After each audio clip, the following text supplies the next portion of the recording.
Welcome to the STG project. I am so grateful you're back. I'm so glad you're here.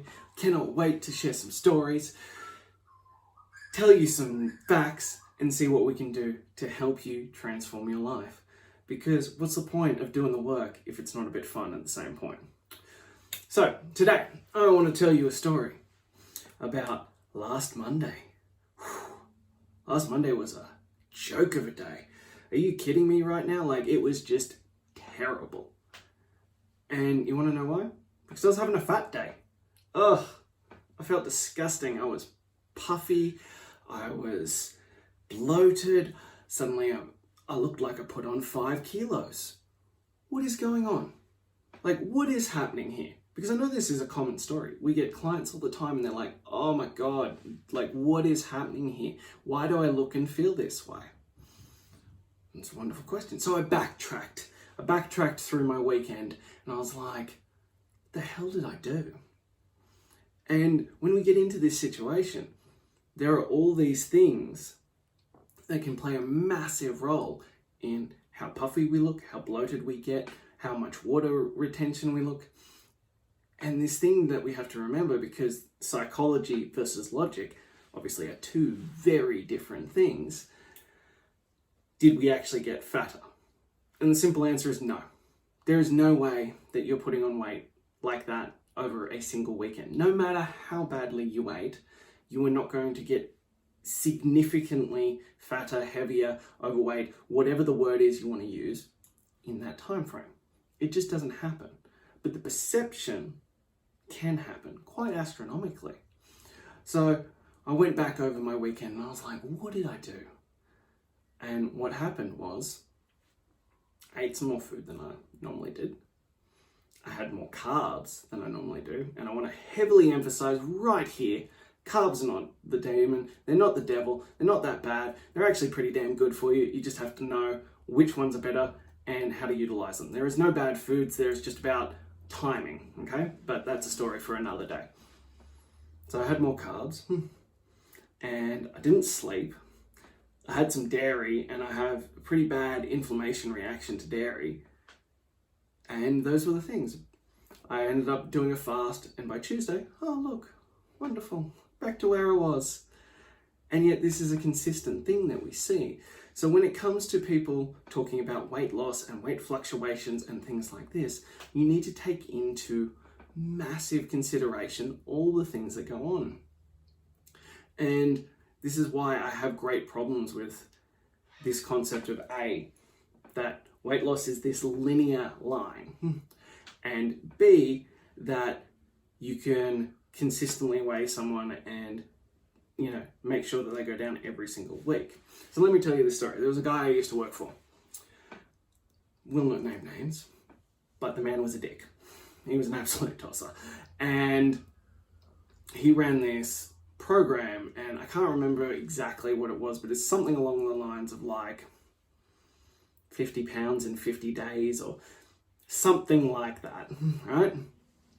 And so because of this, he put a guarantee on it that you will lose this much weight in this much time. And yet the problem is that that's not realistic to consistently go down like that. Yes, consistent weight loss over time, but it often goes like this. As long as on the long-term trajectory you go down, that's a win.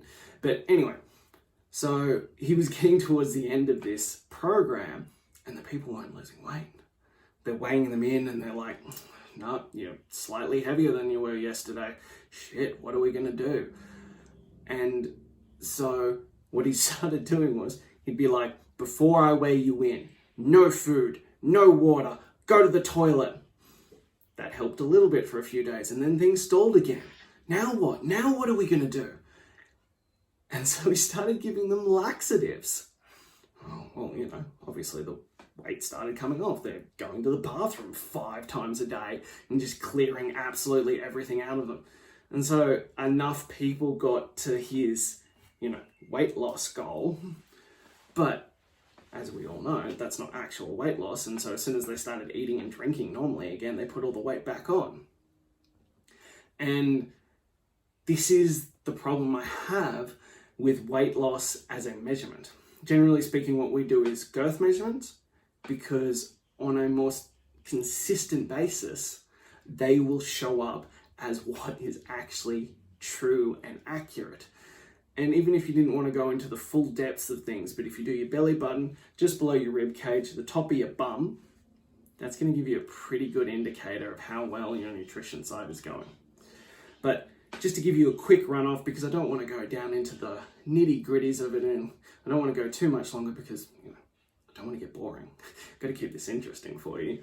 But things that can cause your weight to go up on a day-to-day basis include too much salt, too many carbs, not enough water, not enough sleep, ate an inflammatory, that depends on you, ate too much sugar, I think I said not enough sleep, stress, anxiety, exercise too much, you're on your period, you're entering menopause, perimenopause, postmenopause, you sweated too much yesterday, you didn't sweat enough, you're suddenly holding water due to some reason. The list goes on and on and on. This is why it is not a feasible method for you to judge how well you're doing. That's why you want to do progress photos, you want to do measurements, and you want to see how you feel.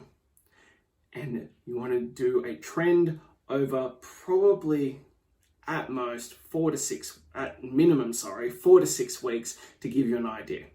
Now I weigh myself every single day, but I know what I'm doing. Generally speaking, we tell our clients, do not go anywhere near the scale because you'll get obsessed with the number and that's a problem. So there you go, guys.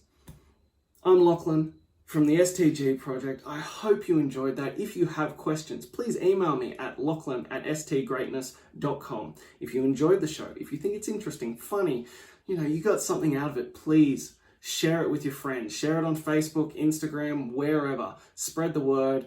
I'm trying to get it out here. I'm trying to help as many people as possible. But that's all I have for you today. And I look forward to seeing you next time.